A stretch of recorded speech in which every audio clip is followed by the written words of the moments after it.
This is topic 2.5, and today we're covering resistance on slave ships.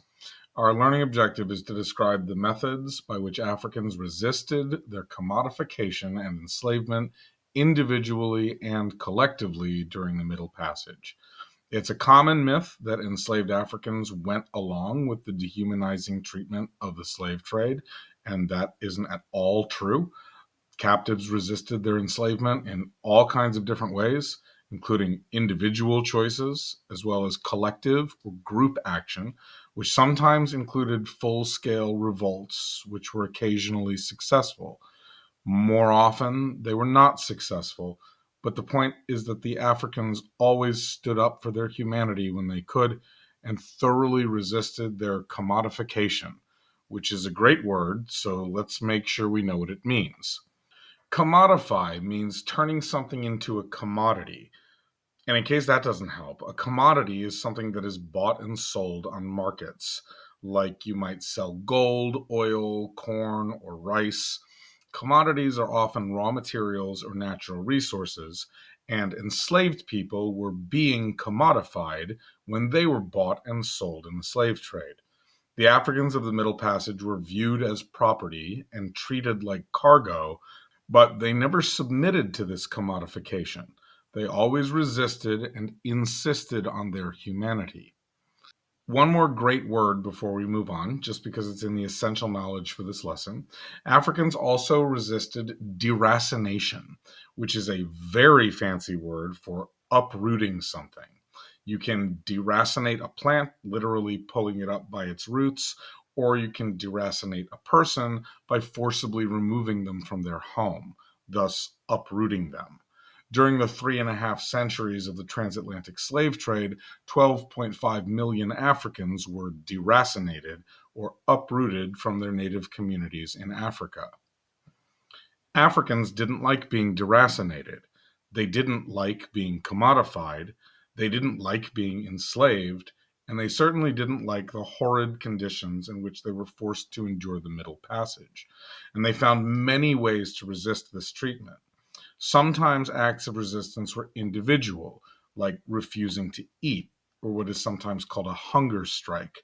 Enslaved Africans sometimes tried to starve themselves by holding food in their mouths and then spitting it out when the crew weren't looking. Although, if caught, they would have been punished with flogging or force feeding using a speculum oris to pry open the mouth. When possible, some captives jumped overboard, but eventually slave traders installed nets to make this more difficult. More rarely, enslaved people were able to coordinate collective acts of resistance, working together to take over a ship. This was possible because, although the men were usually chained up below decks, women and children often had some freedom to move about the ship, which enabled them to observe the patterns of the crew, identify the locations of weapons, find people who spoke the same language, or obtain tools for the men to free themselves from their shackles.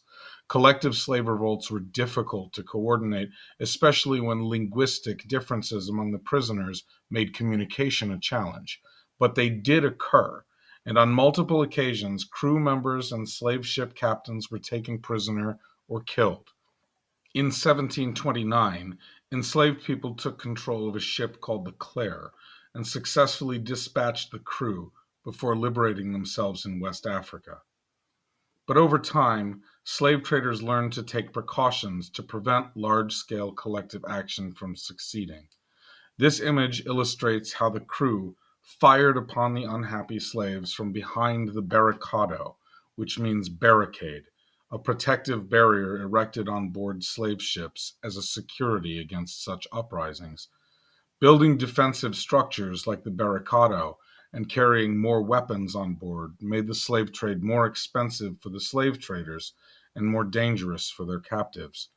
The vast majority of slave revolts during the Middle Passage ended with massacres like this one, and the bodies of those slain were simply thrown into the sea. The most famous example of a successful slave ship revolt happened in 1839, more than 30 years after the United States had prohibited the importation of enslaved people from Africa. It took place on a Spanish slave ship called La Amistad. At that time, different countries had different legal positions on the transatlantic slave trade.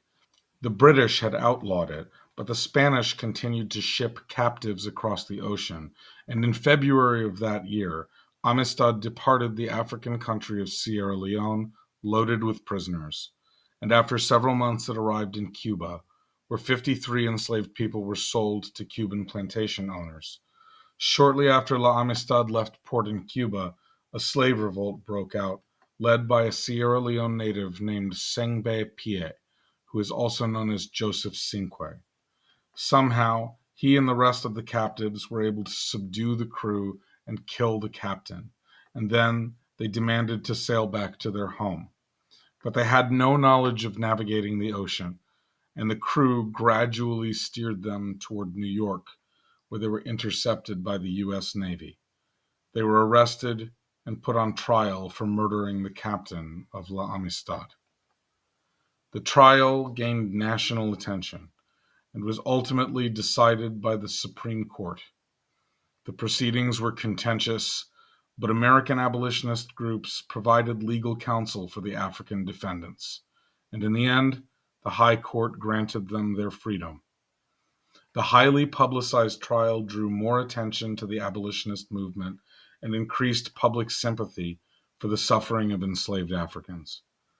Not long after the trial concluded, abolitionist groups raised money to allow Sengbe Pie and his countrymen to return to Sierra Leone. The story of La Amistad has a happy ending, but one successful slave revolt does not alter the unimaginable suffering of millions.